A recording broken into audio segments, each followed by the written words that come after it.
సుమన్ టీవీలో మీ business promotions కోసం ఈ కింది నెంబర్ను సంప్రదించగలరు.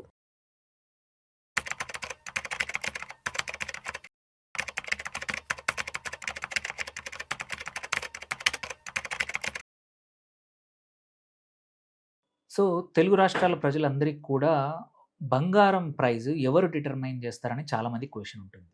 సో, బంగారు ప్రైజ్ అనేది ఎవరో ఒక వ్యక్తియో, ఒక సంస్థనో కాదు డిసైడ్ చేసేది.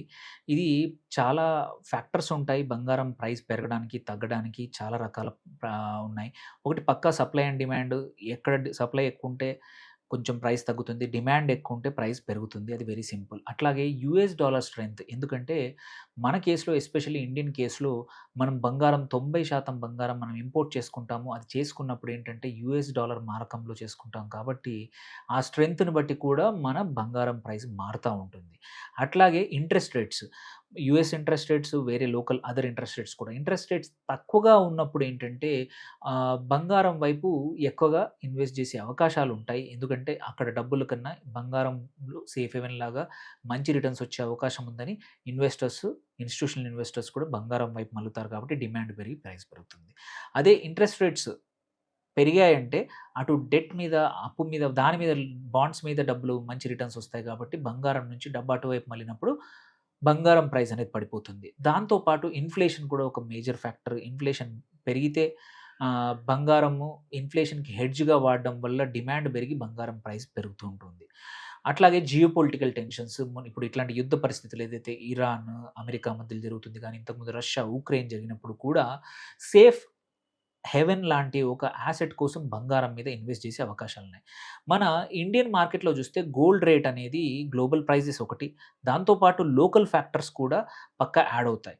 అందులో లోకల్ ఫ్యాక్టర్స్ చూసుకుంటే ఒకటి ఎక్స్‌చేంజ్ రేట్ యూఎస్ డాలర్‌కి అగెయినెస్ట్‌గా ప్లస్ ఇంటర్నేషనల్ మార్కెట్‌లో గోల్డ్ ధర, మళ్ళీ ఇంపోర్ట్ డ్యూటీ, దాంతో పాటు జీఎస్టీ, ట్రాన్స్‌పోర్టేషన్ అండ్ చివరికి జ్యువెలర్ మార్జిన్ గూడా అవన్నీ కలిపితే తప్ప అదే ఇండియన్ మార్కెట్‌లో మనం చివరికి వినియోగదారులు మీరు, నేను చూస్తే ప్రైస్ అనేది ఇందులో 5, 6 ఫ్యాక్టర్స్ ఉంటాయి.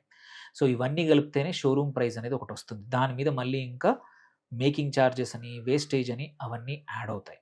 సో, ఆ లెక్కన చూస్తుంటే గ్లోబల్ లెవెల్‌లో మాత్రం ట్రేడింగ్ అయ్యే కొన్ని ఇంపార్టెంట్ ప్లేసులేంటంటే లండన్ మెటల్ ఎక్స్‌చేంజ్ ఎల్ఎంబీఏ అంటారు. అక్కడ prices every day 2 times announce చేస్తారు. దాన్ని బేసిస్ చేసుకొని ప్రపంచవ్యాప్తంగా డిఫరెంట్ జ్యువెలరీ అసోసియేషన్స్ మన బులియన్ అసోసియేషన్స్ ఇండియాలో కూడా అంతే. ఇండియన్ బులియన్ అసోసియేషన్ ఏదైతే ఉందో వాళ్ళు రోజుకో 2 సార్లు ఇస్తారు. దాన్ని బట్టి లోకల్ డిమాండ్ సప్లైని బట్టి, లోకల్ అవసరాలను బట్టి లోకల్ జ్యువెలరీ అసోసియేషన్స్ కూడా రోజుకు ప్రైస్ డిటర్మైన్ చేస్తా ఉంటారు. ఇవి కాకుండా ఏంటంటే మనకి అటు మన ఎంసీఎక్స్ లాంటి ఎక్స్‌చేంజ్‌ల్లో కూడా కంటిన్యూయస్‌గా ప్రైస్ అనేది డిమాండ్‌ని బట్టి మారుతా ఉంటుంది. అది కూడా ఒక ప్రైస్‌కి ఒక సెట్టింగ్ మెకానిజం అనమాట. సో, ఇవన్నీ చూసుకుంటే బంగారం యొక్క ప్రైస్ అనేది అప్స్ అండ్ డౌన్స్‌కి ఇన్ని కారణాలున్నాయి. అండ్ ఇది ఓన్లీ ఒక జ్యువెలరో, ఒక లోకల్ జ్యువెలరీ అసోసియేషనో ఆర్ బులియన్ అసోసియేషన్ డిటర్మైన్ చేసేది పక్కా కానే కాదు. ఇందులో మల్టిపుల్ ఫ్యాక్టర్స్ ఉంటాయి.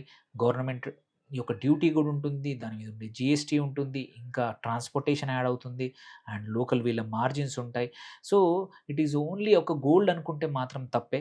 ఇందులో గ్లోబల్‌గా మార్కెట్‌లో ఫియర్ అంటే ఎంత భయం ఉంది. ఆ భయం కూడా ప్రైజ్ ఇన్ అవుతుంది. కరెన్సీ మూవ్‌మెంట్ కూడా ప్రైజ్ ఇన్ అవుతుంది. ఇంట్రెస్ట్ రేట్స్ ప్రైజ్ ఇన్ అవుతాయి. ఇన్‌ఫ్లేషన్ ప్రైజ్ ఇన్ అవుతుంది. అండ్ యాక్చువల్ డిమాండ్ కూడా అవుతుందనమాట.